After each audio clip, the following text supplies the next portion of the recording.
What's up, guys? Today I am joined by Maia Poet, who is a detransitioner. We're going to be discussing her transition starting when she was 12 years old and moving into her 20s. So I'm going to bring Maia in right now. Hey, Maia, how are you doing? I'm doing very well, Cam. It's a pleasure to be on. Thanks for having me. Of course, thank you for coming. So, Maia, could you just tell us a little bit about you, a little bit about yourself, without scraping too deep into the story, so we can save it in, for the interview. But just tell us a little bit about yourself, maybe some of the projects you're working on, etc. Yeah, so my name is Maya Poet. I'm 25 years old, and right now, I am trying to make sense of the half of my life that I was sort of immersed in a transgender identity, and I've been doing a lot of work, publishing some of my pieces that I've written on my Substack, and just I've been doing a lot of activism as well around these issues, trying to sort of protect kids and teens and vulnerable young adults from making some of the same mistakes that I've made, and just trying to inform people on a more intellectual level, kind of what's going on behind what we're hearing about in the culture war around this issue. Totally, totally. And we'll link your Substack down below so some of my viewers can go and watch or read some of your stuff. So make sure to check the description for that. Just send it to me after the interview, Maya. So how old were you when your transition began? You started identifying as trans when you were 12. When did you start transitioning? So I would say that it's kind of hard to figure out exactly a fixed moment, because transition is a trajectory. And so the way I see transition really is that it has three phases, and these phases don't always come sort of sequentially. But the first phase, I would say, is really ideation and exploration, and that phase for me began when I was 12 and when I was exposed to the concept of trans online, and I began to really do a lot of research into it, toggling, you know, within my mind between the question of, am I trans, am I not trans? That started when I was 12.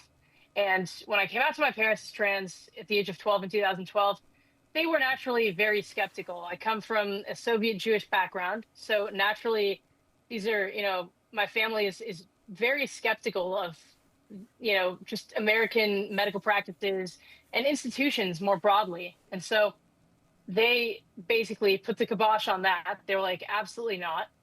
And that didn't stop me though from, they basically put spyware on my iPad where I found this trans concept to begin with. And this spyware essentially rendered the iPad useless. So I went to my school library, and there were a few books there about, LGBT issues, some trans content. I read those books pretty obsessively, and then I used the internet at my school library to find ways to look up more of this trans content online and in the local bookstore. So I continued to obsess over this, and I started really finding different ways to bind my breasts around the age of 12 with a variety of different implements. I mean, ace bandages, multiple sports bras layered together. And after doing that for a couple of years, trying to squash down my breasts, I started developing posture issues at about the age of 14. I ended up at the chiropractor, who gave me what was kind of like a sports bra back brace type of device. And I was able to finagle her into giving me a smaller size than the one I actually needed to further squash my breasts. I was convinced that, I need to wear these garments full time, because though my parents wouldn't let me transition at the age of 12, I knew that, as an adult, or at least I thought falsely, that if I squash my breasts throughout my adolescence, as I'm just starting to develop, that perhaps they won't grow large enough for me to need the more like invasive double mastectomy, and that I could instead opt for, like the liposuction, the keyhole procedure, as they call it. So I started, binding my breasts kind of right off the get go through different implements, and through different ways. And then basically I began my social transition when I was 18, after years of binding my breasts and years of kind of plotting, my parents are going to let me do this, but how am I going to be able to do the thing I really want to do, which is to live as a man. So when I turned 18 and I went to college, I began my social transition. I introduced myself under a male name with male pronouns. I bought a supposedly safe breast binder, And at about the age of 19, because I had changed my name in the, portal for my university, and because mail had been sent home with that preferred name, my parents realized that I was transitioning, and they basically laid down an ultimatum, and they said, "Look, we're paying for your college, but that's going to stop if you start taking hormones or if you get any surgeries. And on top of that, you are going to need to study abroad in a non-Western country for a year, a country that isn't inundated with all of this, gender affirmation." And so when I was about 20, I moved to Israel. And whereas my parents thought that me moving to Israel would make it very unlikely that I would transition, I actually began to live as a man in the Middle East. And I did so for about 5 years until really, I mean, I guess it was the process of living through multiple wars, or as Israelis would call them, military operations, that I began to question the dogma of the left and subsequently gender ideology. And really, it was not until October 7th that I realized, look, I can't do this anymore. I've been living a lie. And yeah, so I guess on October 7th, I sort of officially gave up on my, transition trajectory, on my gender journey, so called. And yeah, that's kind of my story in a nutshell. What where did you so you said that you found this trans stuff initially on your iPad when you were 12. Where did you find it on your iPad? Like what websites were you looking at? How accessible was it to you as a minor?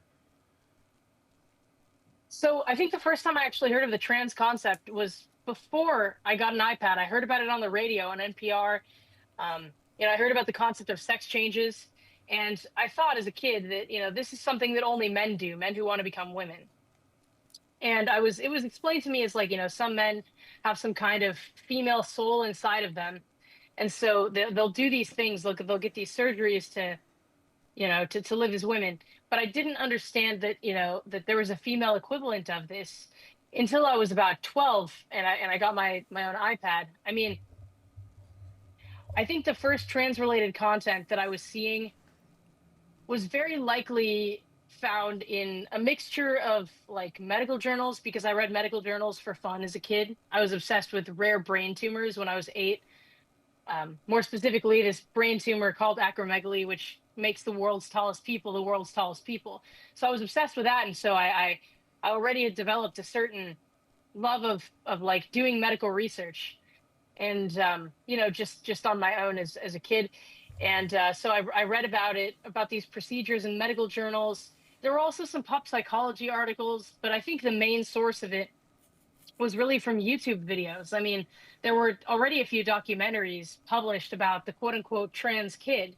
And so, I started obsessively watching those documentaries, and then I was transported into the sort of rabbit hole of like all of these women in their early 20s who were discussing, who were saying, this, my name is X, and here's my voice one day on testosterone. And you'd see these women injecting testosterone and changing over the course of months and years, and discussing about how happy they were now that they got to live as their true authentic selves as men. So it was a whole trajectory. But I think that the reason why the algorithm decided to feed me so much of this trans content is because as a 12-year-old, before I became obsessed with the trans issue, I was really obsessed with like the gay rights movement, and I was obsessed with specifically Ellen DeGeneres.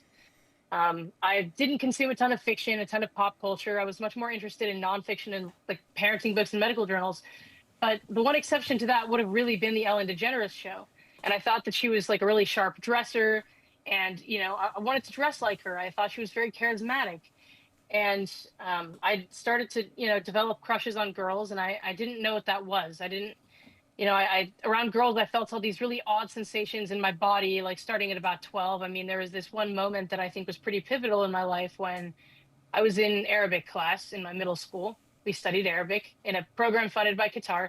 So you can imagine the type of indoctrination we got on that front. And that'll become relevant a little bit later. But like, yeah, in Arabic class, we were engaging in like the American cultural ritual of taking a stack of worksheets and take one and pass it down. So in the process of that, my hand like briefly brushed by the hand of one of my female classmates, And suddenly my body was overtaken by all of these sensations. Like my heart rate started to rise. I was sweaty.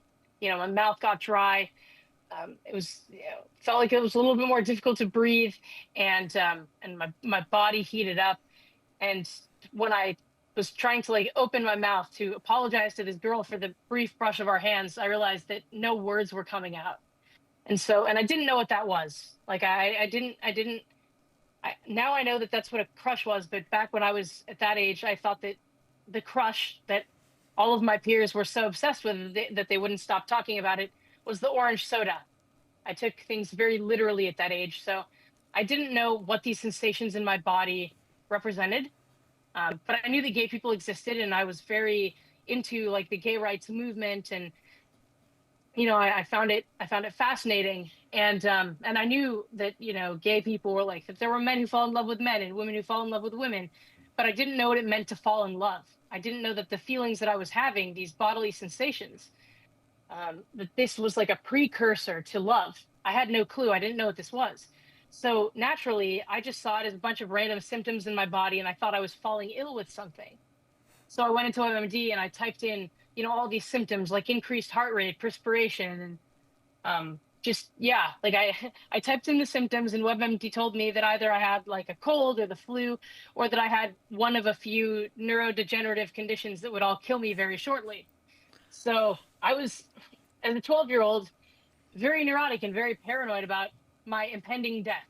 And so, I told my parents that I was having, all of these odd symptoms, but of course I didn't tell them the context because I didn't think the context was in any way important.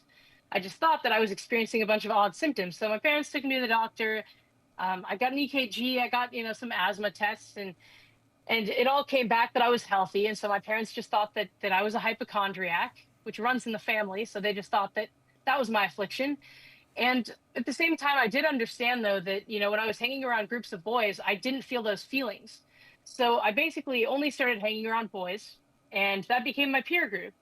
And, these male peers and we would basically just run a prank brigade, and we would just incessantly prank the teachers, hoping that we could elicit some laughter from the girls.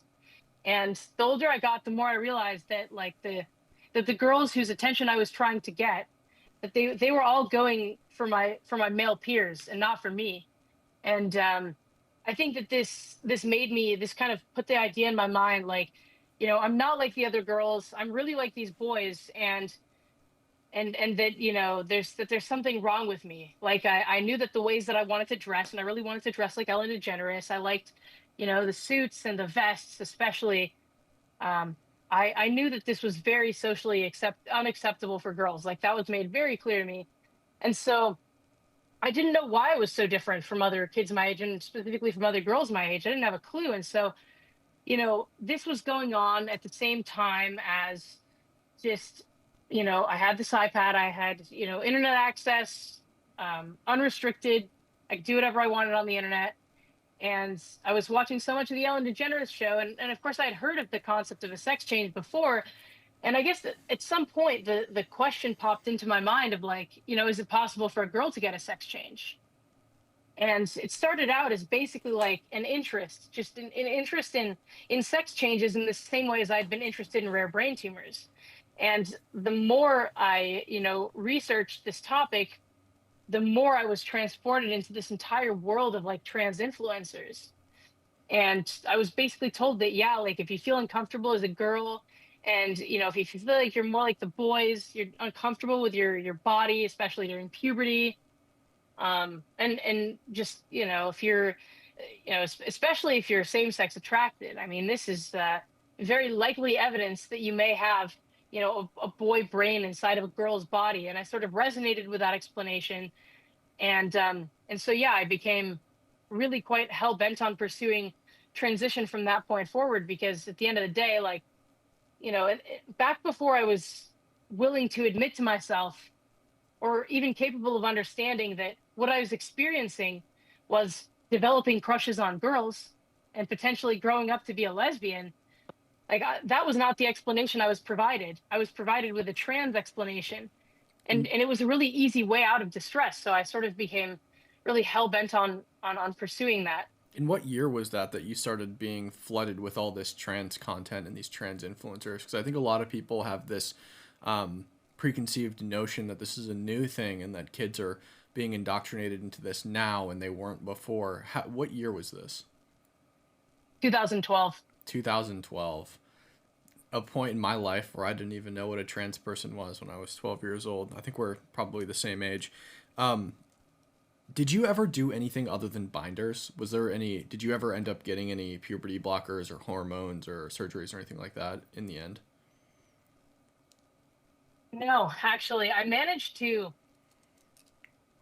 Well, I mean, I will just say that in trans circles, in a lot of trans circles, there are hormones, like in some of these parties, in parties of like raves and parties in trans communities, there will sometimes be hormones passed around.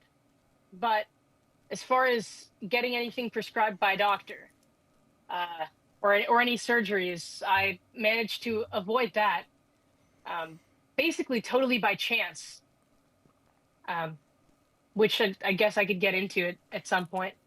What do you mean that the hormones are passed around at the raves and parties and stuff? Like they have, like, I don't know, I don't know how they're administered, Yeah, like like syringes or something that they hand there out. are multiple different ways, multiple different ways. So, like from my experience, and I noticed this more so in Israeli trans communities than in American ones, though I'm sure it exists in American ones. I just wasn't of age to be partying in the United States when I was transitioning in the United States. So, like, this might be a more widespread phenomenon, but like, for example, if a young woman is on testosterone and she has been previously taking testosterone gel and she switches to injections and she has kind of a surplus of gel, she might pass that around.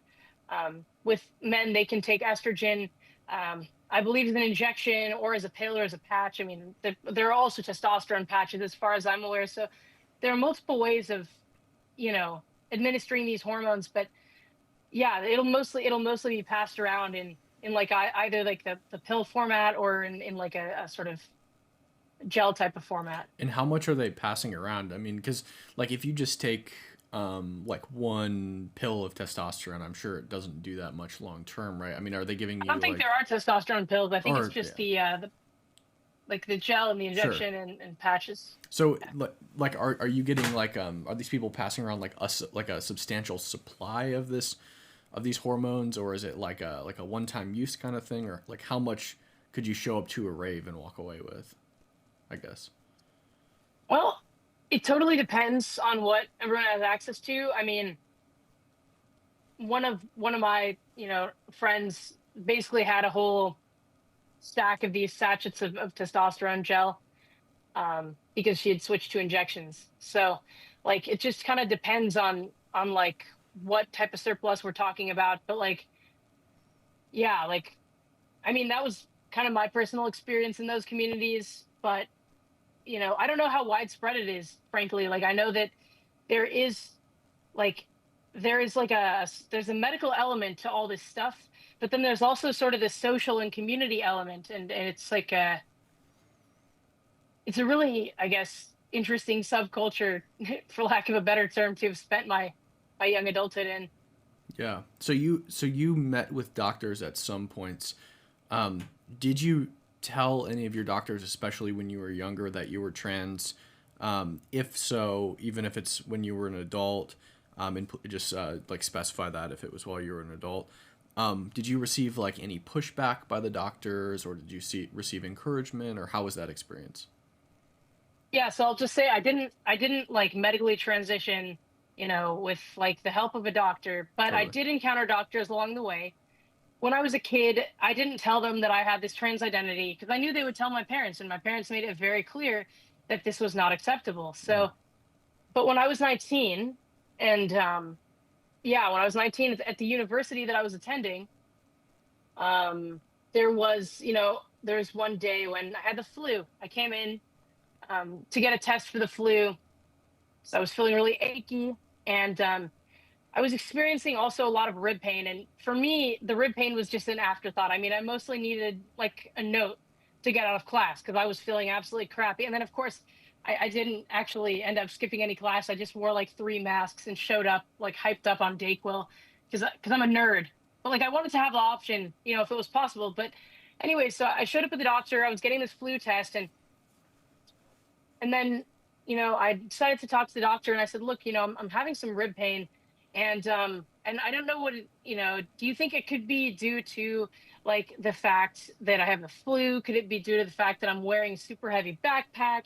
Do you think that it's possible that I don't know, perhaps like I don't know. I gave her a bunch of reasons. I also told her I was like, I was born prematurely. I was born a couple months early, and so I've had kind of lifelong muscle tightness issues. So I thought it could be due to that. Never in my life did I think it could be a result of the breast binding, because trans activists online tell you that as long as you're, doing it for a certain number, like 8 hours a day, and for as long as you're using a quote unquote safe binder purchased from a reputable company, that you're not going to be doing this type of damage to yourself. They say it's totally safe.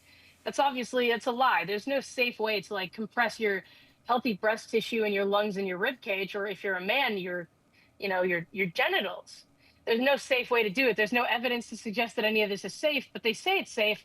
And so I believed that it was safe. And so it never crossed my mind that it could be that.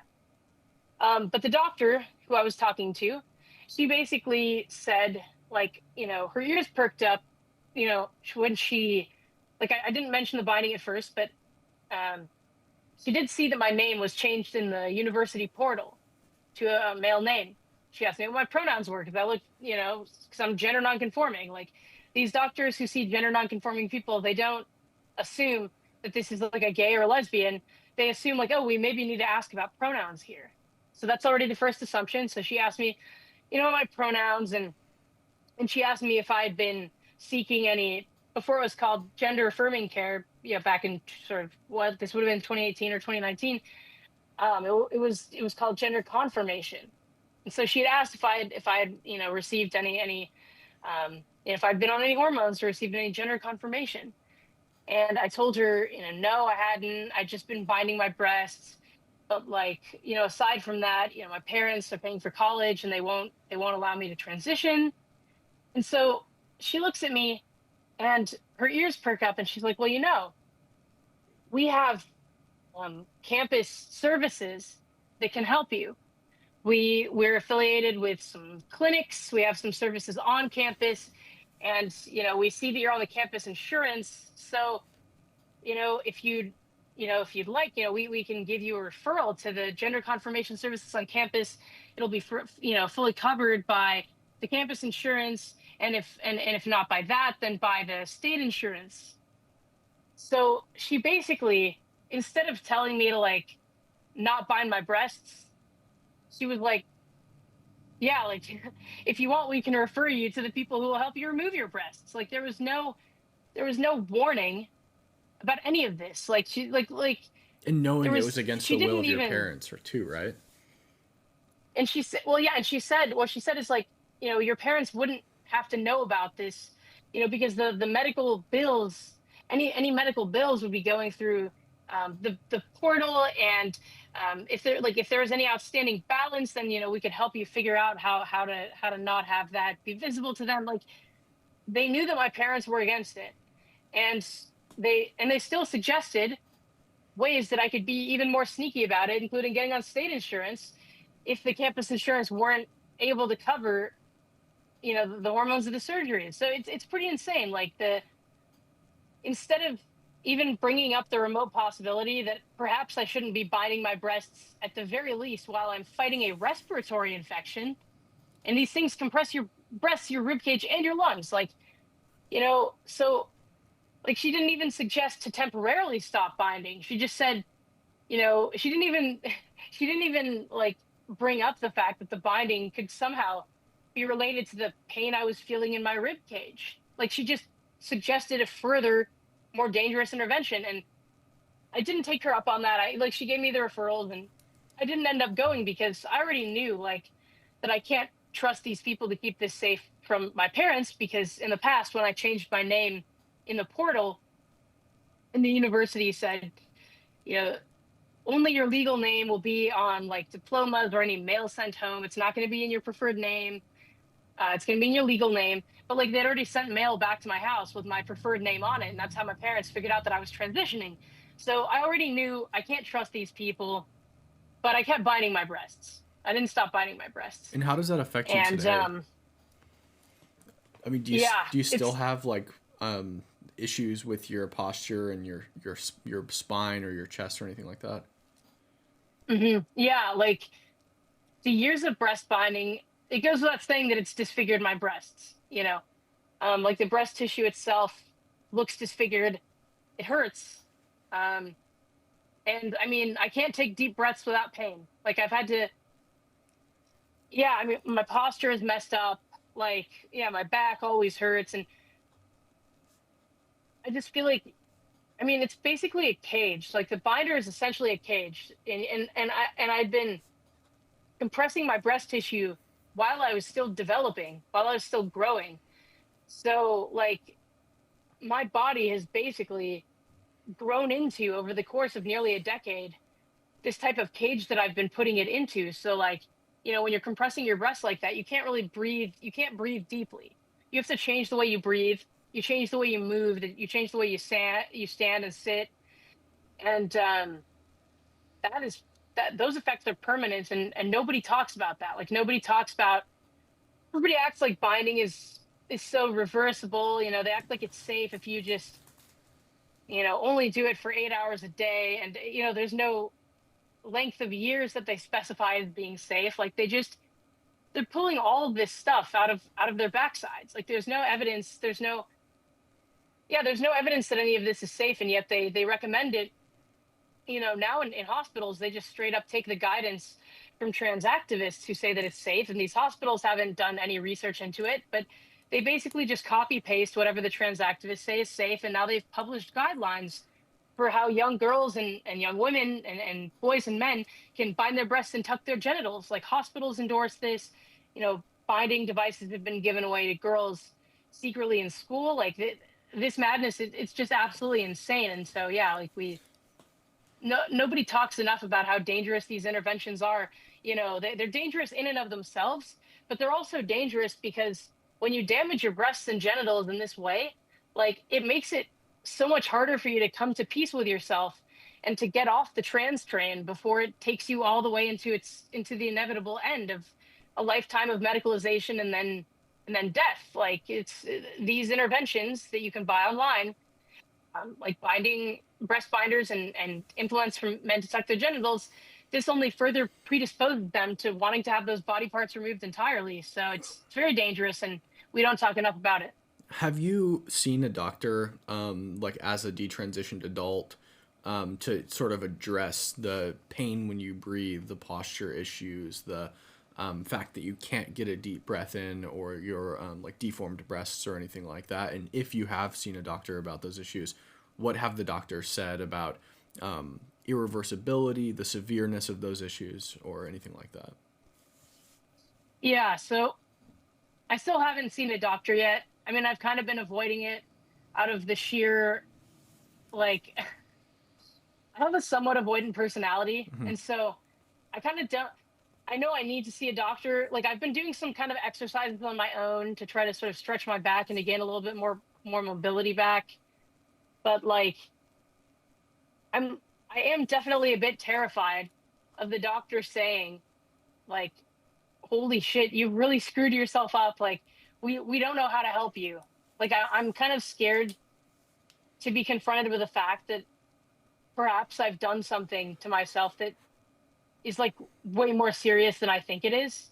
And part of it is that I just don't know which specialist to see. Like, I mean, in the United Kingdom, they're soon going to start opening detrans health clinics, and to sort of help detransitioners recover. And I think that those services should be open even to people who are currently transitioning, because frankly, like the harm of a gender transition, no matter how far you take it, is not the regret. The regret is only one of the harms. The harm comes from the interventions themselves that either disrupt or damage bodily functions or body parts. Mm-hmm. That's where the harm comes in. It's the regret. The fact that somebody would regret that is even worse, but the fact that it's done in the first place is totally catastrophic. And so doctors really don't know how to help people in my position, or people who have gone, further and been in kind of prolonged hormonal regimens, or who have gotten their body parts removed. There's basically like all of this is just totally uncharted territory. I mean, gender medicine itself, the gender transition industry itself, has operated in various capacities for about the last century. But over the course of that, nearly century, it has only become more experimental over time, not less. So these doctors are, I mean, it started with mostly adult men who transitioned, and then you had some lesbians. It was the women, they were always a smaller cohort until very recently, and they were lesbians who wanted to transition so they could marry their wives. And because the outcomes for adult male transitioners were really poor, like these men were not doing better, they weren't more functional, they weren't utilizing fewer psychiatric services, like their life outcomes weren't proving to be like improved by transition. And so in order to rectify that false experiment, instead of these gender doctors in the Netherlands thinking to themselves, well, maybe we've been wrong. Maybe like our theory of this like gender identity mismatch, so called, being best treated by body part removal, maybe we're wrong. Instead of thinking that way, because that would obviously be a catastrophic thing for these clinicians to realize. Because think about it, they genuinely believe that what they're doing is going to help patients. But when the patients aren't being helped, instead of, trying to use their kind of clinical expertise, they basically just believe the accounts of these patients when the patients say, oh, the reason I'm not doing well is because I can't pass as a woman, because I've been through male puberty. And so, like, I just wish I could have done this younger. And so the practice of transitioning kids, which started in the Netherlands, with teenagers in the late 80s and with prepubertal children in the early 90s, these practices started as a way to basically correct for the fact that the sex change experiment on adults didn't make them better. And so they started, transitioning kids. So that's when I say that the field of gender medicine has only gotten more experimental over time. That's precisely what I mean. So we don't have very good long-term outcomes about any of these patients. I mean, the sample sizes of these studies are always tiny. The studies themselves are designed extremely poorly. I mean, the methodology is horrendous. And there's, because it's like, how do you quantify You think they're such a thing trying as a to gender identity? you think they're trying to prove what they believe to be true rather than seeking the truth? Yeah, precisely. That's exactly what I think it is. And that's precisely the reason why we don't have good data. And there's such a high loss to follow up. And it doesn't seem like these clinicians, whether in Europe or in the United States, are particularly invested in trying to figure out, like, when we're losing 30% of our patients to follow up, and our follow up periods are like, well, 1, 2, 5 years. Like, I mean, some of the follow up times are longer, but they keep losing. They just are bleeding patients, and it just doesn't seem like they put that much effort into trying to figure out, like, where are these patients? What has happened to them? And so all of the data that we have about this quote unquote gender affirming care being, like, so helpful to people, it's like you're basically self-selecting for the patients who return. But what about all the patients who don't return? Like the reason why, the CAS report, the CAS review, commissioned in the UK, and conducted by lead pediatrician Hilary Cass, the reason why this systematic review of evidence showed that there is no solid evidence to suggest that these interventions being done on children improve their lives, that it's like medically necessary, that it improves their lives, because, like, they looked at the body of literature from all these different countries that have done these experiments on kids. And the way they conduct systematic reviews is basically by figuring out, okay, like, which of these studies can we actually analyze? Like, which of these studies have, a base level of a big enough sample size, for example, to have this data be clinically significant. And so they eliminate studies that have these tiny patient population, tiny number of patients, and, based on some other criteria. And then they're left with the few studies that have been done, and they look into, like, okay, how is the study conducted? What's the methodology here? And by looking at the way these studies were conducted, and looking at, not only what does the abstract say, but, how did these researchers come to these results? And by really looking into the literature, in the UK, they figured out by doing this systematic review of the literature that actually none of this data that's saying that these practices are good, none of this is high quality. This is not high quality enough for us to be able to say, like, actually, yeah, these kids are doing well, especially because there were results that showed no change in mental health. So, like, for somebody like as far as just transitioning itself goes, it's still very much experimental. And then when it comes to trying to detransition, whether we're talking about, and it's like, what does that even look like? I mean, in its simplest form, a transition is basically just doing a variety of, social and medical and legal steps in order to live in the opposite sex role. And so detransition, the way I see it, is stopping that. You're basically stopping these processes to the extent to which they can be stopped, because of course you will be a medical patient for life if your gonads are removed. If you're especially for these men who undergo the genital surgery, their gonads are removed, and it's like they're going to be dependent on big pharma for the rest of their lives. So even if they detransition, they now have to figure out, like, should I go on testosterone now? And some men have had trouble going back on testosterone because the way that their surgeries have been done, and the way that the nerve endings have been reconstituted, when you give these men these men testosterone after they've been transitioned fully, what unfortunately happens is that, like, they will experience erections again, but because their genitals have been cut into, this causes them physical pain. And so for some of these men, like, obviously they have to figure out, like, should I go on the hormone that's right for my body, even though it's causing me pain in my genital region because of these erections, or do I continue with estrogen, but just figure out, like, sometimes they'll cut their hair, or they'll wear men's clothes. Like, detransition for every single person looks different, and it's based on, to what extent have you transitioned, and to what extent can you really undo it? Like, it's, and as far as, like, trying to help men recover, or women who've transitioned recover from what has been done to them, like, I think that's going to be the direction that detrans healthcare has to take, because, like, transition for some people is more reversible than it is for others. And that's just the truth of it. Like, transition is not a one size fits all. It's kind of like an a la carte thing. Like, these activists are basically saying, like, oh yeah, like, if you want to just, get your breast removed and you don't want the nipples on there, then, you can do that. Like, it's a body modification cult that is being colluded with by doctors. And so, the extent to which you transition will really determine kind of the parameters of the extent to which you can detransition. So none of this is known. No, these doctors don't know.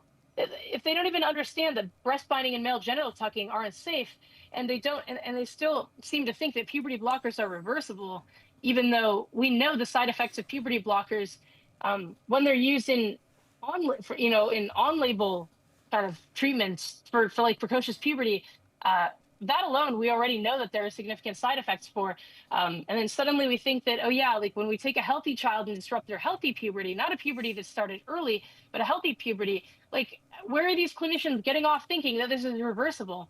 Like, the drugs have side effects at their most basic level. And then at a further, more complicated level, you can't reverse time. Like, even if a kid stops puberty blockers after 2 years, their development will still be delayed by 2 years, and we don't know how their endocrine system is going to be able to recover that, like, from that. Like, there are just so many unknowns. Whether we're talking about low-level interventions that you can buy online, like binding or tucking, whether we're talking about puberty blockers, cross-sex hormones, or these various surgeries, this is all so unknown, and yet these doctors are acting like the science is settled, and it's just totally insane. Totally. Yeah, and I'm sure that has a lot of mental effects on the children as well when they go through early puberty. I wanted to ask you. You said that it's a bodily modification cult to which doctors are colluding in. To what extent do you think schools are colluding in this as well? Do you think that schools are indoctrinating kids, or at least making it easier for other people to indoctrinate kids into this trans ideology? I know you started on your iPad and watching YouTubers, and then when that was shut down and taken away from you by your parents, you turned to the school library. How did that play into everything? Yeah, so back in 2012, I mean, I did bring up the trans topic with one of my, like, PE teachers. And she asked me, wait, do you think you're transgender? And I had a good feeling that if I told her yes, that she would have told my parents, and that was against the rules. So I was like, oh no, no, I'm just interested in this topic. But I was like a tomboy, like I, like I was like very, gender nonconforming. So like that would have been her assumption, and I just totally, I was like, oh no, no, no. Um, but these days, the landscape around this has just totally changed. I mean, in a lot of schools, and with Trump's executive orders that basically have banned any federal funding being used to medically transition young people under the age of 19, and his executive order that's like ending, radical ideologies within K-12 education, which includes like the secret social transition of kids. Like, I don't know how the latter is going to be implemented, and how these schools are going to be policed. But we've known that for the last several years, there have been schools who've been secretly transitioning kids behind their parents' backs. And so, yeah, schools collude with it. I mean, even back in my day, and I feel old, I'm 25, but I feel ancient, frankly, because this issue has gotten so radical so quickly, and it's gone so mainstream so quickly that, like, I mean, it definitely seems as if, I mean, we know that schools are colluding with this, and um, I mean, and we know that, like, I mean, hell, even back in my day, like in my high school, in the last year of my high school education, which would have been 2016 to 2017, I grew up in a very woke kind of Pacific Northwest city, and I went to a very woke high school, public high school, and in the last year of my education, I was offered classes such as critical race theory or critical race studies and queer history. So those were Wow. year-long classes. So I took 2 year-long classes. One of them was the critical race studies class, and the other one would have been the queer history class. And those programs, both of those started in my last year of high school, 2016 to 2017. And I think that, these woke cities, they were doing it earlier, but I presume that around the same time, these, other schools have been really taking an activist position. And yeah, I mean, there's a lot of collusion, just a ton of collusion with schools. I mean, the whole, like, filling out pronoun surveys, and they'll give kids options not only of a myriad of different pronouns, but of, like, who do you want to know of these pronouns? Can we tell your parents, or do we not tell your parent? Like, it's it's really insane the way that these schools are driving wedges, between kids and parents. And also the school libraries play a large role. And even before there was this kind of uniform sort of onslaught against kids of, like, schools colluding with these children to kind of amplify their distress and to keep this all a secret from parents, like, back when there were just kind of the building blocks of what would later become this, schools, like in my middle school, there were some like LGBT books. And we're not just talking about, like, innocent books about, like, boy has a crush on another boy. Like, there was one book like that, but there were also a couple books that were just, it was just straight up like an LGBT anthology from, like, the 90s or the early 2000s, probably from the late 90s. And they, discussed, like, the topic of transition in there. And, when I looked up those books, when I, there was like this slip of paper that shows who checked out the book and when, and nobody had checked those books out. Like, I was the only one, because it's not a normal, like, the topic of sex changes is not like the normal topic of interest of, like, your average 12-year-old, especially in 2012. So I was probably the only one reading those books for years. But, like, What what did kids those are being books exposed say? to now is way worse.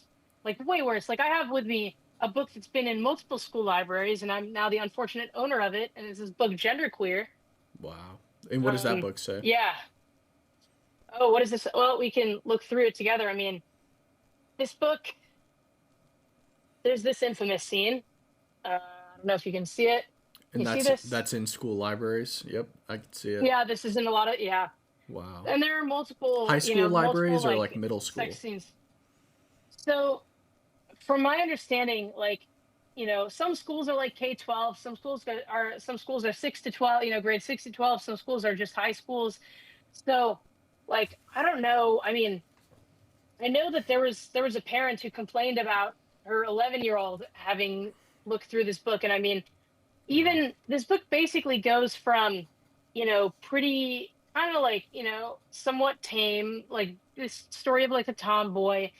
And then, she discusses basically throughout the course of the book, like having her, you know, first, like she was a tomboy and she kind of thought she was like born in the wrong body, but she didn't have words for it.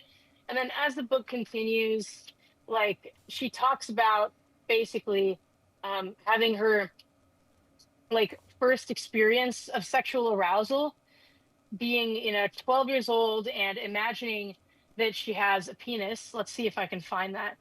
um and so she discusses that, and then she kind of you know goes throughout the book just discussing like you know um her, I guess, her gender journey, quote unquote. So There are some I have a kind of question. sexually explicit scenes, and then there's just a lot of trans ideology interspersed throughout. And it's a book. It's like a children's it's the author herself admitted that she didn't write it for kids, but like she's a comic book writer. These are graphic novels. Kids and Mhm. teens love graphic novels. This book has been given the award, the Alex Award, it appears, for teen readers, the teen and adult books. Wow. They're already lumping teen and adult books together. And this author herself has said, like, yeah, I never meant this book to be written for kids. But Wow. yet, this book is still, it's offered in libraries. It's been given an award for teens, and it's been put in libraries, So I have an interesting where question for kids even you. younger than teenage can access it. Yeah, I have kind of an so interesting it's worth question for today. you that relates to that book actually and how it starts and stuff. Hmm. So I recently went to a protest at the Seattle Children's Hospital, where I spoke to some parents of trans kids, alleged trans kids.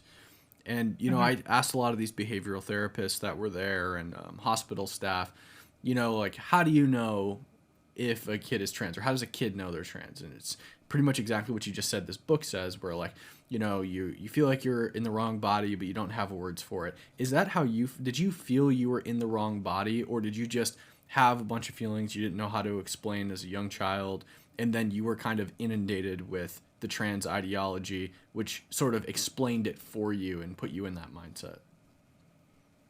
Yeah, I mean, so I will say that like as a young kid, um, I wasn't totally like I wasn't totally convinced that I was a girl. Like I intellectually I knew that I was a girl, but I wasn't convinced that I would stay a girl forever. Like, and most kids go through this, and usually it'll end like they'll understand that they're either a boy or a girl, and that they're gonna stay that way for the rest of their life. This developmental phase is called sex constancy, or this developmental milestone, and most kids reach it around the age of 6 or 7.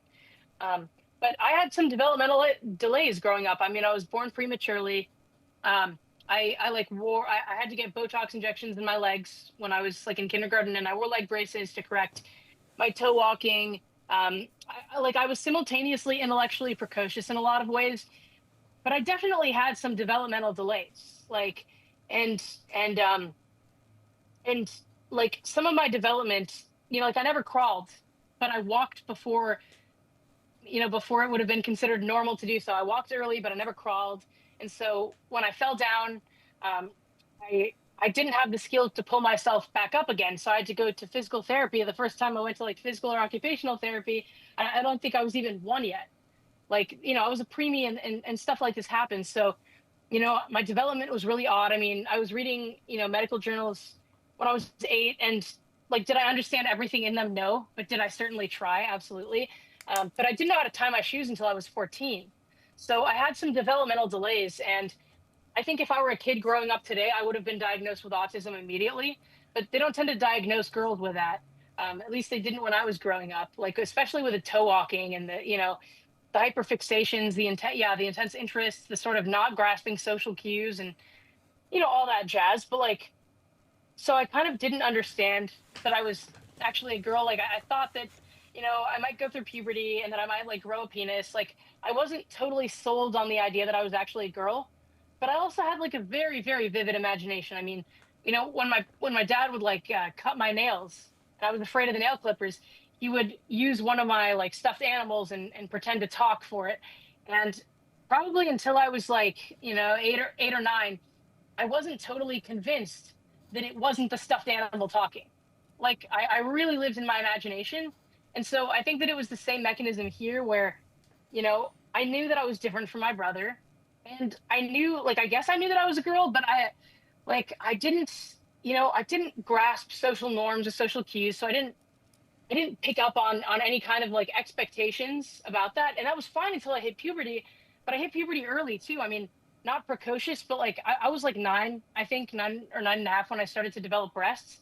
And I was really in denial about it. I mean, I thought that I was just getting a little bit chubby and that, like, my parents explained the whole puberty thing to me. But again, I have a very vivid imagination. And I thought, well, this is, surely this isn't happening. And so I did a lot of push ups and sit ups and I had an obsession with becoming buff for a while.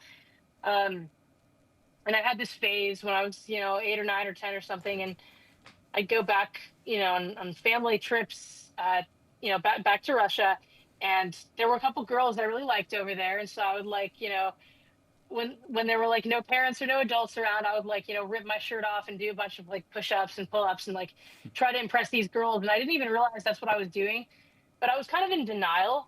And by the time I hit puberty, I still hadn't developed a full concept or a full understanding of sex constancy because I had this developmental delay combined with starting puberty on the earlier side. So, like, did I think I was in the wrong body? No, I just wasn't sold on the fact that I would be a girl for the rest of my life.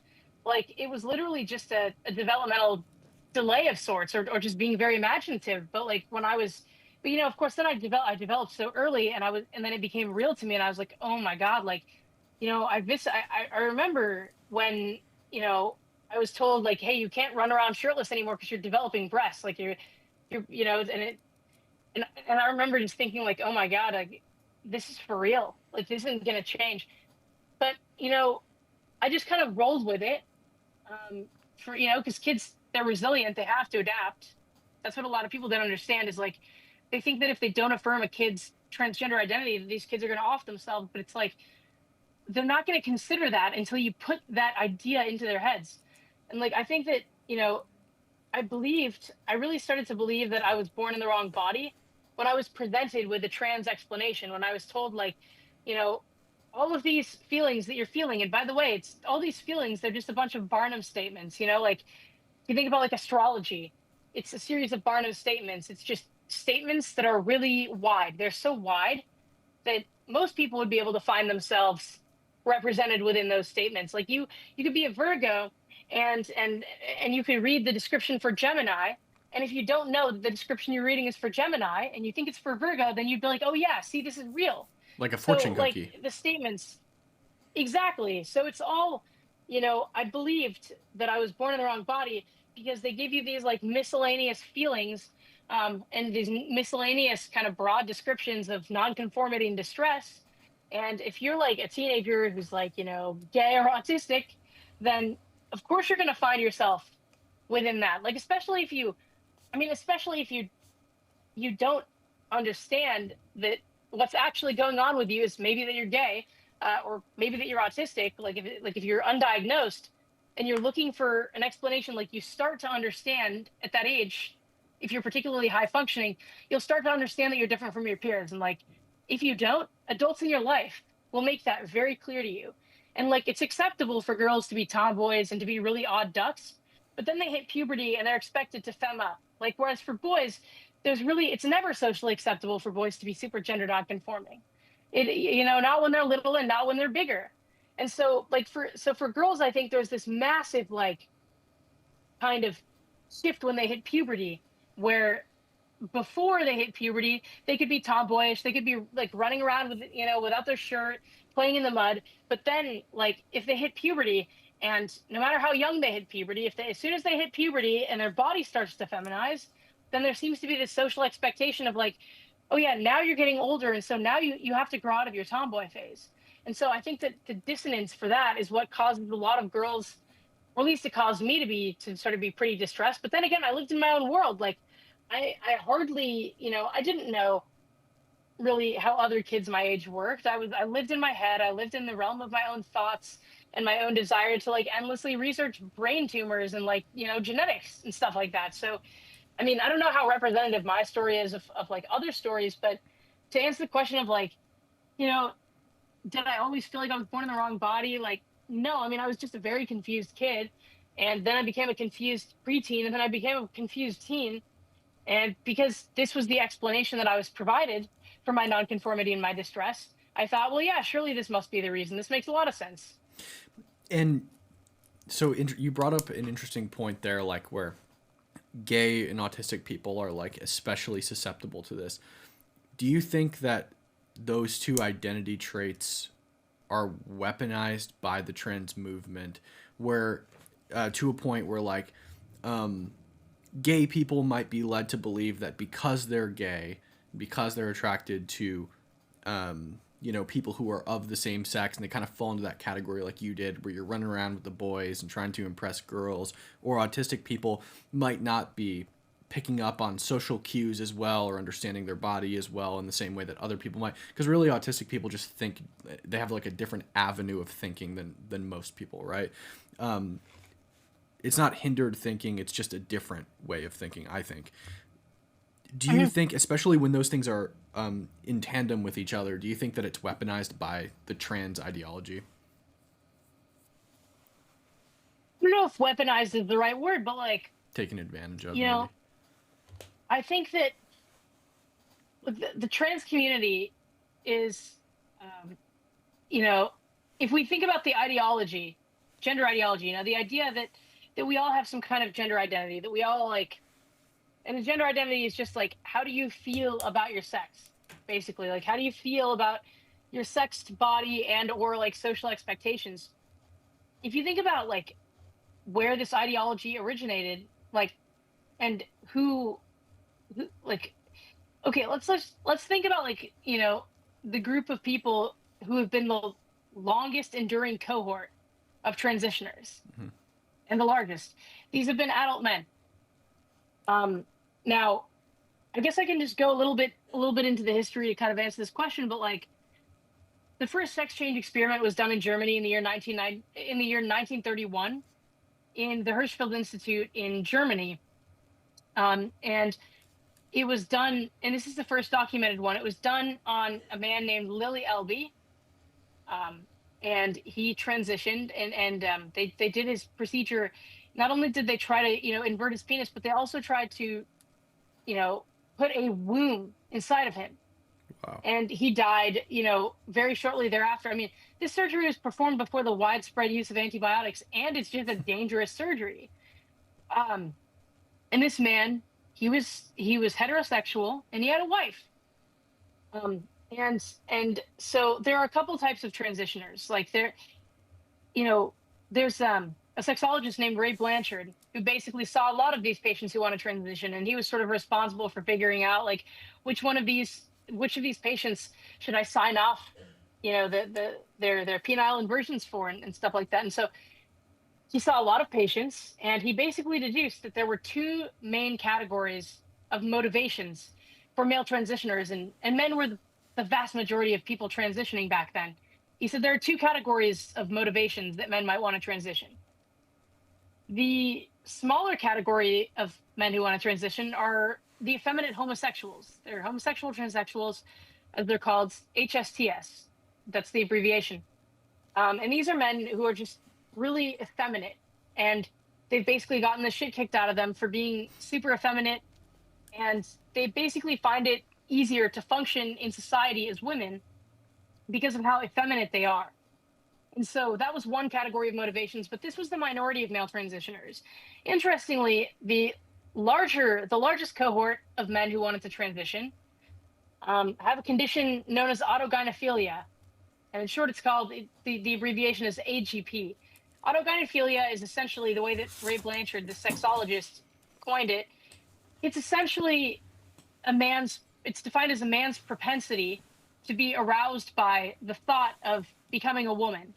So a lot of these men who wanted to transition, they were either heterosexual, bisexual, or asexual. They were not homosexual. That's how Ray Blanchard, kind of delineated between these categories, as there were the homosexuals who had these reasons for transitioning, and then there were the non-homosexuals who had this autogynephilia. And so men with autogynephilia, they for some of them it's very fetishistic. transvestic kind of fetishism, fetishizing cross-dressing and being aroused by that. But there are also other kind of splinter forms of this condition where these men will be aroused by the idea of having female biological functions, like having periods or breastfeeding, which, if you've seen these videos of men or these news articles of men who want to breastfeed, this would be why. It's autogynephilia. And then for some of these men, they're very asexual. Like they're so attracted. They're far more attracted to the idea of becoming a woman than they are to actual women, and so they're asexual. And so there's this other type of, autogynephilia often comes with this other phenomenon, which is autoandrophobia, where there's a man's love of himself as a woman, and also a man's hatred of his own maleness, his own male body. And so these men, they have this fantasy where they have this fantasy of becoming women, and like the idea that a man might have this that a man might be experiencing these desires not because he's a man with some kind of a fetish, but because he's a man with some kind of internal female essence, some internal kind of female gender identity. This is a very compelling idea to these types of men, probably because those who created this idea had the same exact fetish or the same exact propensity. So like the fantasy would be shattered if they had to think of themselves as men with a fetish. And so they very much created the ideology of and bought into the, and subsequently bought into the ideology of, well, the reason that, I get sexually aroused by wearing women's clothes or by thinking of myself as having a female body is really because I have this inner female gender identity. Like if they had to think of themselves as men with a fetish, it would shatter their fantasy.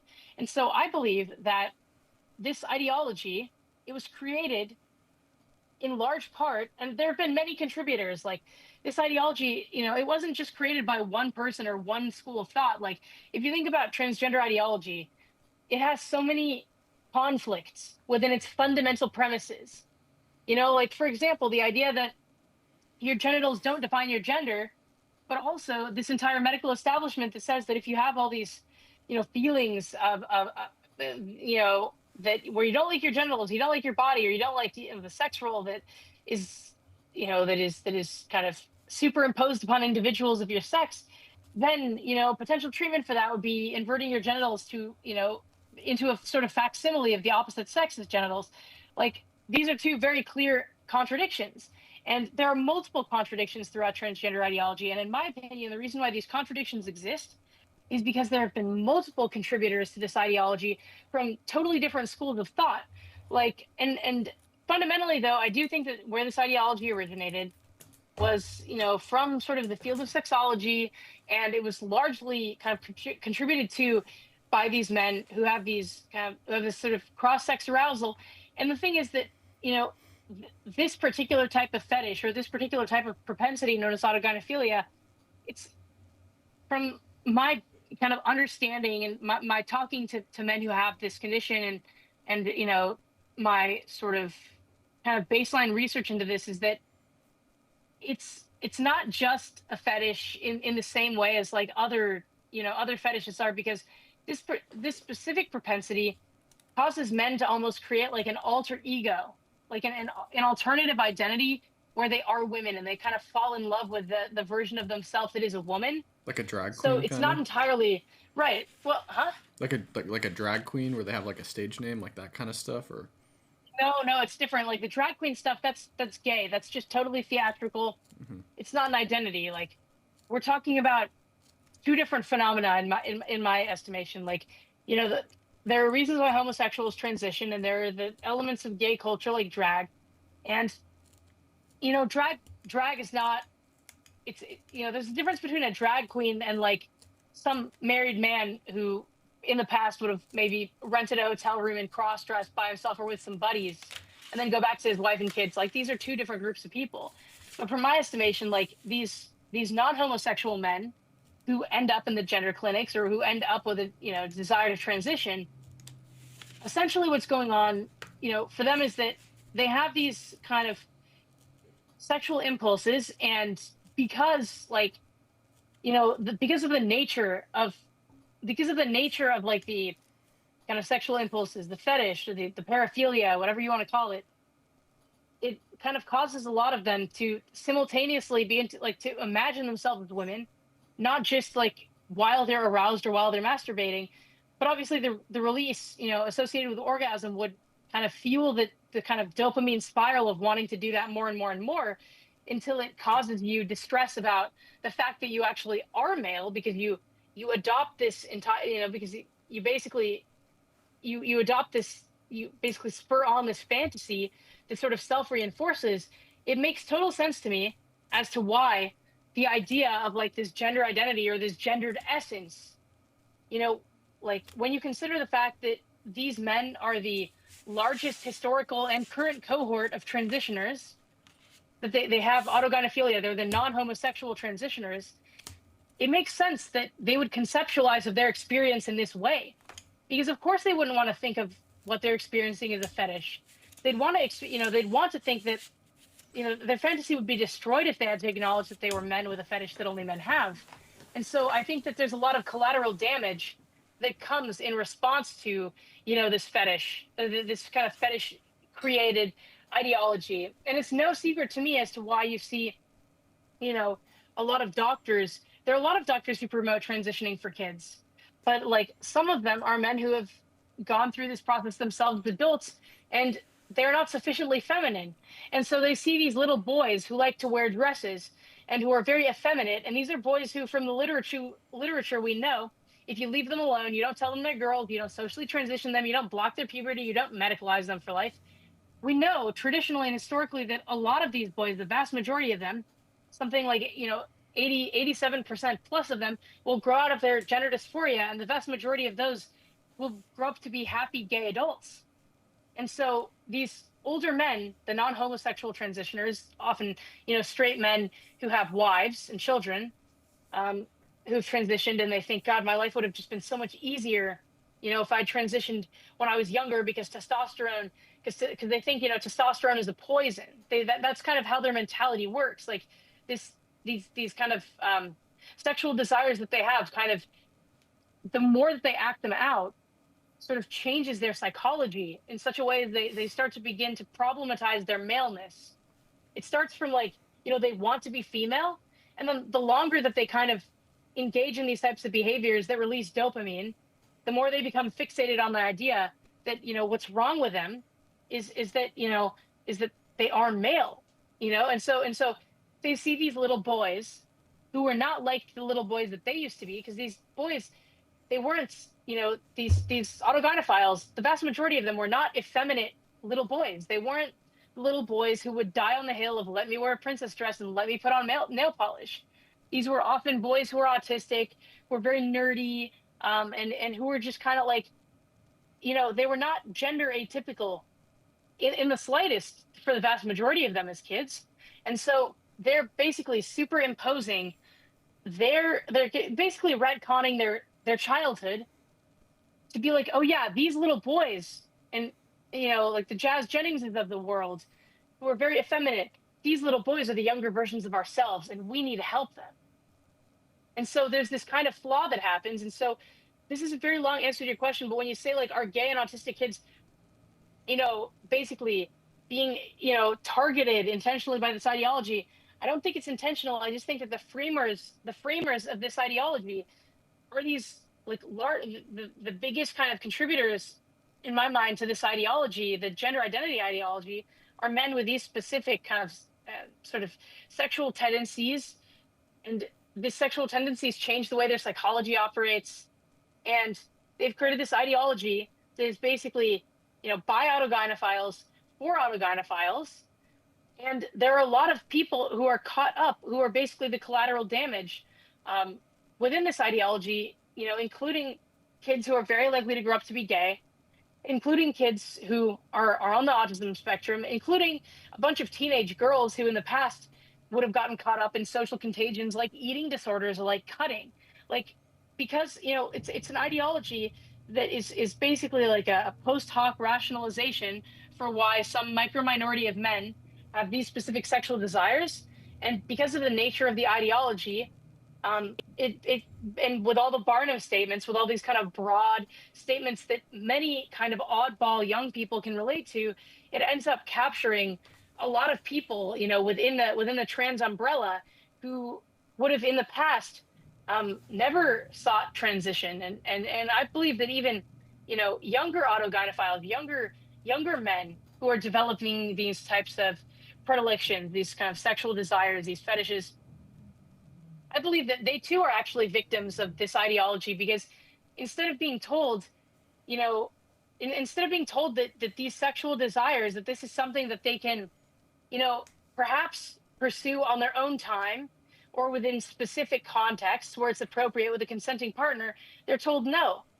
And this includes teenage boys who start to develop these tendencies at younger and younger ages, largely due to exposure to environmental stimuli, like we know, anime porn and things of that nature. Like kids and teens are having access to these types of materials at young ages, and so if their first experience of arousal is you know like with anime porn, if we think about this, like the algorithm will start to feed them more and more and more.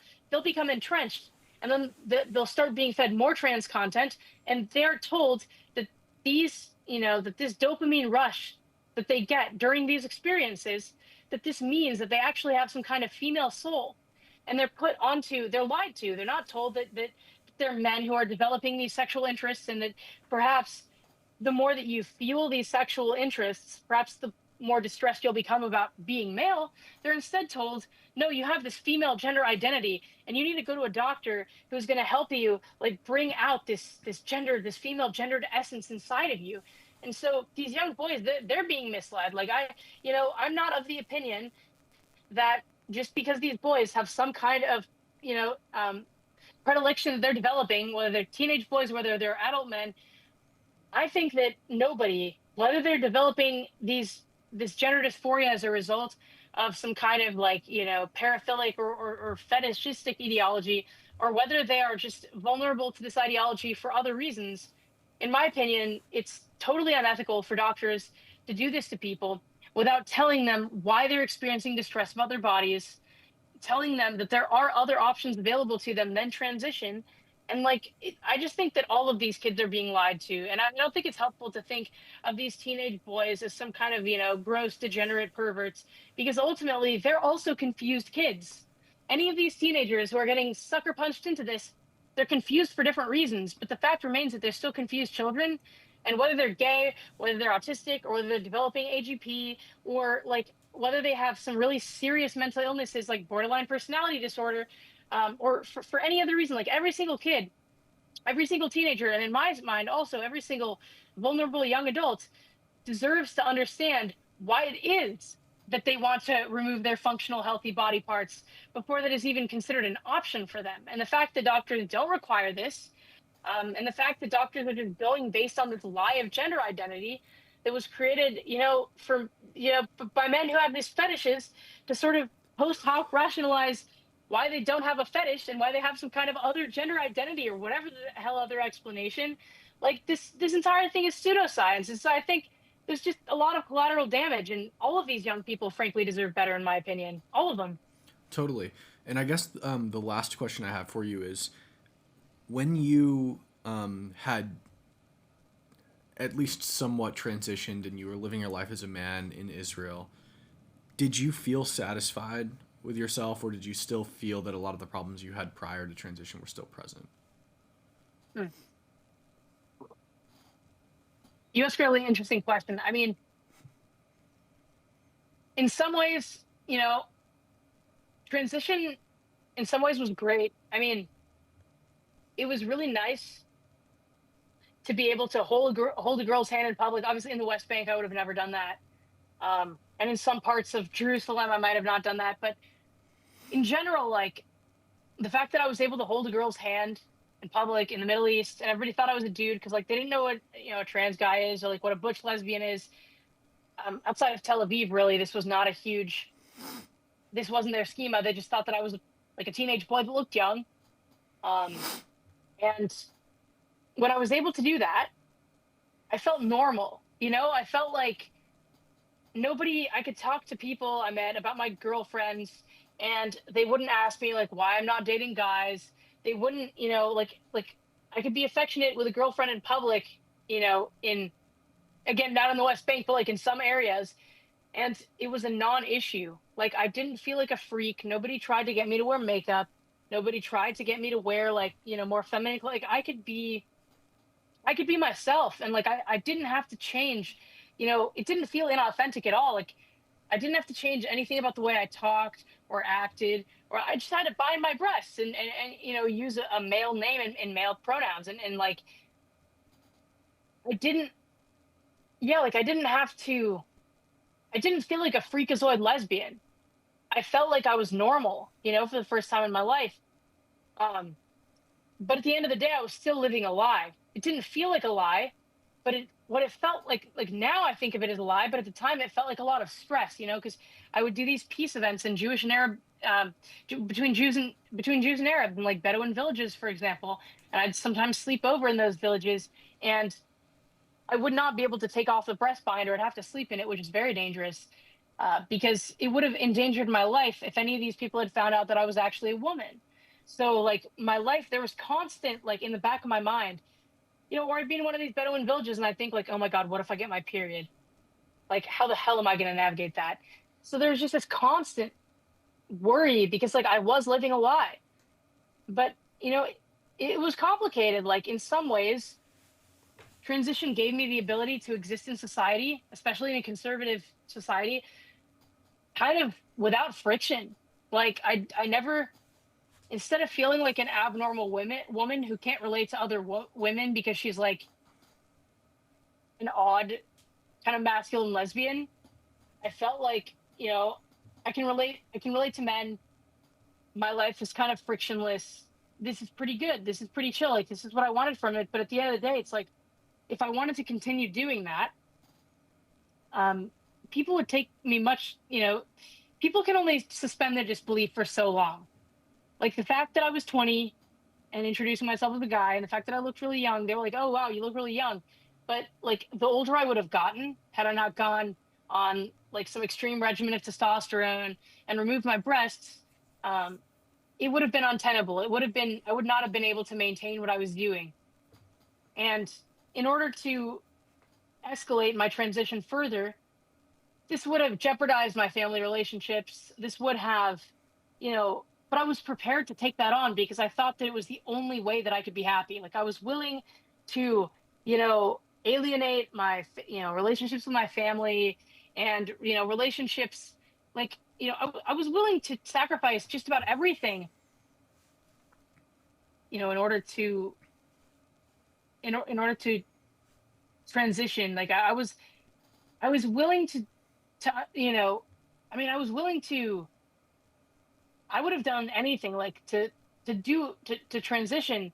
um I moved all the way to a country that's prone to wars in order to do that, just because this country has a lot of people who have very traditional beliefs in, about gender and stuff like that. But um yeah, like I would have done it. I would have done anything to continue that, to continue feeling normal for the, for the first time in my life. Like I think people underestimate how difficult it is to be gay. Like even these days, like it's not like, you'll necessarily like, I'm lucky because like today's, these days it's probably the easiest generation to be gay, than most of the past generations. But I would have rather have been, I would have rather been coming of age as a gay person in like the late 90s and early 2000s when it was more accepted, but when there wasn't this ideological push that obliterated all lesbian spaces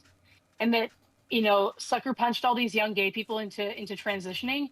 Like it's, there's kind of this, like there's still difficulties though, like just fundamentally being very different from other people and having people kind of look at you and be like, oh yeah, like this is a lesbian. Like, it's like, especially when you're a teenager, like I feel like maybe maybe even if you're a straight teenager, perhaps there is some kind of shame or like a little bit of secrecy around, your first crush or whatever. There's like a little bit of kind of like, oh, we gotta keep this hush hush. But like, I mean, as a teenager, it seemed impossible to me that I would ever become comfortable with being a woman or with being a lesbian. Like, I thought that there was no way that I would ever be okay with being like living as a masculine lesbian, having everybody know that I'm a masculine lesbian. Like the idea that I would be like, I thought that would make me a freak. Mm-hmm. And so, but the older I got and the more I realized, like, the further I go along with this, the more I'm going to perhaps limit my dating pool. And there are going to be all these complications of like, for me, it was living through war that really snapped me out of this. Like largely because I didn't have enough time, like on October 7th specifically, I didn't have enough time to, like when I heard the siren, I didn't have enough time to like wriggle myself into the breast binder and to make it into a bomb shelter at the same time. So I had to prioritize survival over identity. And that kind of snapped me out of it, realizing that my entire transgender craze, my entire transgender trajectory was nothing but like a first world delusion. Like I just couldn't, when I had to kind of fight for my own survival, I didn't have the ability to just prioritize a luxury belief system. And so for me, that was part of it. But also like part of it is just growing up and realizing that like, yeah, like as a kid, you might be like the only like gay or lesbian teenager but as an adult, you actually have choice over who you hang out with. And so you're not as abnormal. Like it's being a weird kid is really hard. Being a weird kid is really difficult. But like being a weird adult is not as difficult because you have control over your peer group. And I don't know, I just think that a lot of these kids, we need to let them grow up and the cutoff should not be at 18 because for all intents and purposes, I mean, in the United States, 18-year-olds can't even drink. I mean, the thought that an 18-year-old, that somebody who's not legally allowed to drink should be legally allowed to have their genitals inverted to me is insane.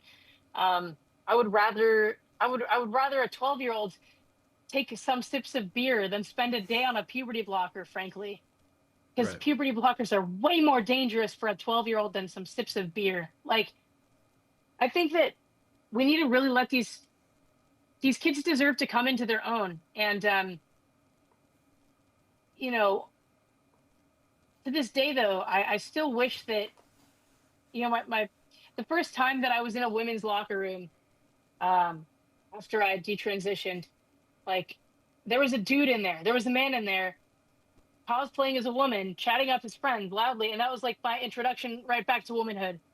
So the entire thing has just been a massive like mind fuck, if I wanted to say that.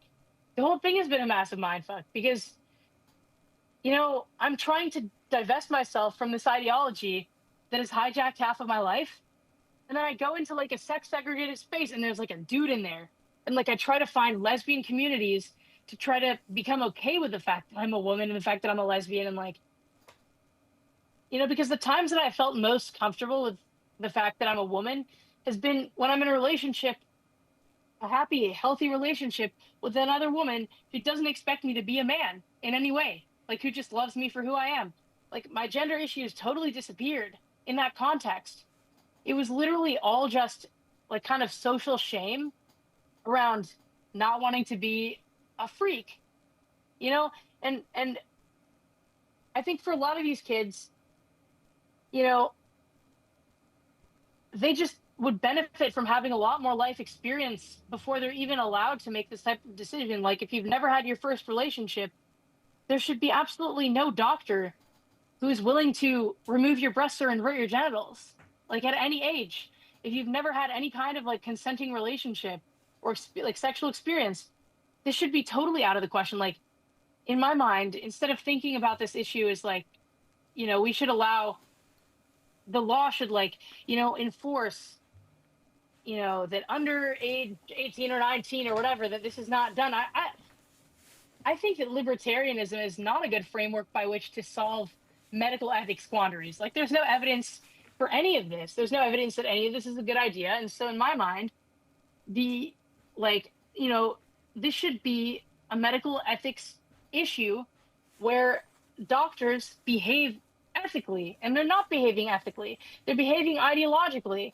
And even if we limit, even if we restrict gender transition treatments, for 19-year-olds and above, as per Trump's executive order, all these kids are just going to do exactly what I did. And they're going to bind their breasts and they're going to tuck their genitals.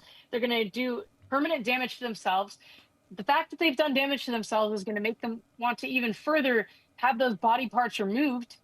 And then they're going to be in the courts advocating for why kids need to be like put back on puberty blockers, and have access to these interventions because they'd had broken ribs from binding their breasts. Because they frankly, this entire thing is not just a medical scandal at this point. Like, there's an entire ideology underpinning it. We can't even compare it to lobotomies because nobody was pushing lobotomies in schools to kids.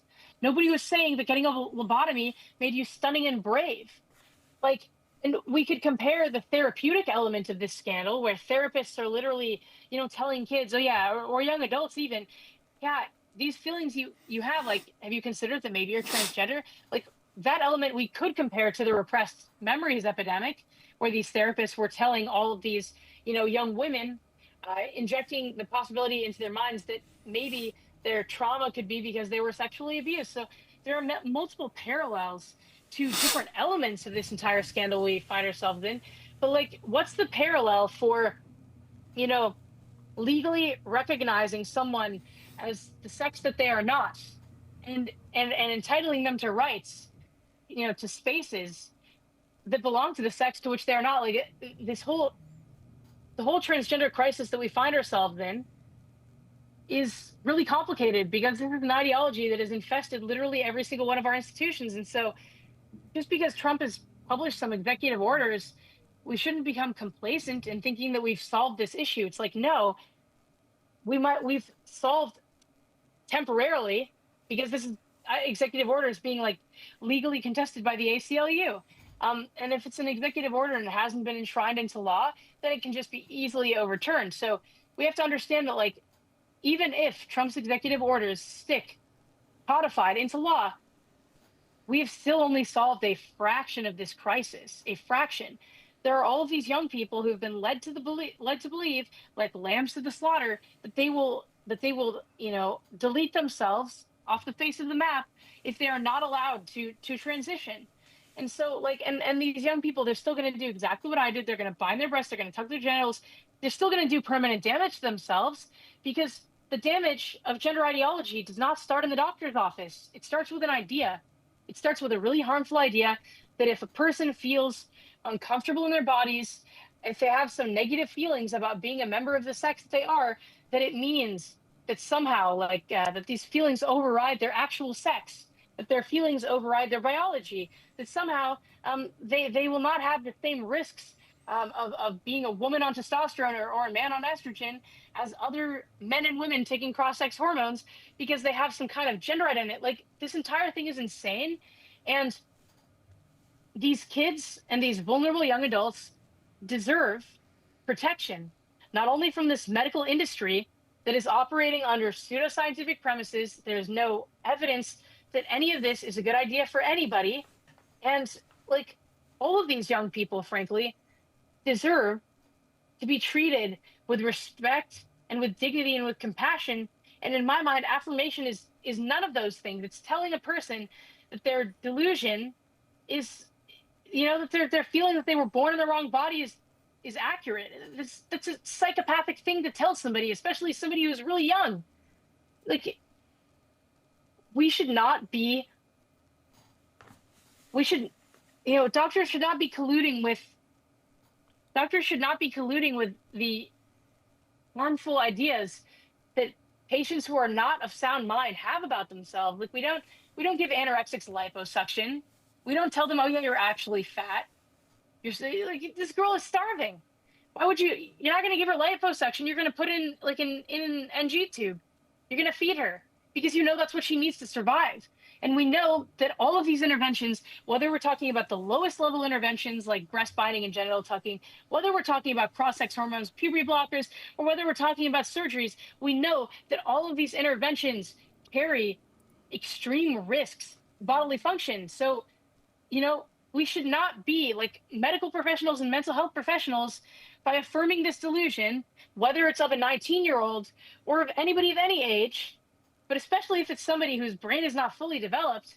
Like these doctors have no right to do that. These schools who are injecting these ideas into kids' minds have absolutely no right to derail a child's trajectory in that way. So, I mean, I don't know. I assume you're going to edit this because I've been all over the place, but Oh, I'm gonna those are leave it kind of my pretty thoughts raw. about the entire thing. I think I'm gonna leave it pretty raw. I think you've given a lot of really powerful insight, and you've clearly done a lot of research on this topic. Before we end the interview, do you have any projects you're working on that you want to direct people to? Any pieces you've done recently or anything like that? Yeah, of course. So I'm on a bunch of different social media sites, and I'll send this to you. I'm on Substack. I've been doing like some more long form writing there. I've written about a variety of topics. I wrote an open letter to the trans kid I used to be, which might be helpful to parents or to young people who are kind of gender questioning. Um, I've written pieces like including pieces that are heavy in research about what do we know about the harms of breast binding and genital tucking? Because these doctors will lie and say that it's safe, and they have no evidence to make such assertions. So I have a Substack. I'm on X. I occasionally I occasionally publish YouTube videos or TikTok videos.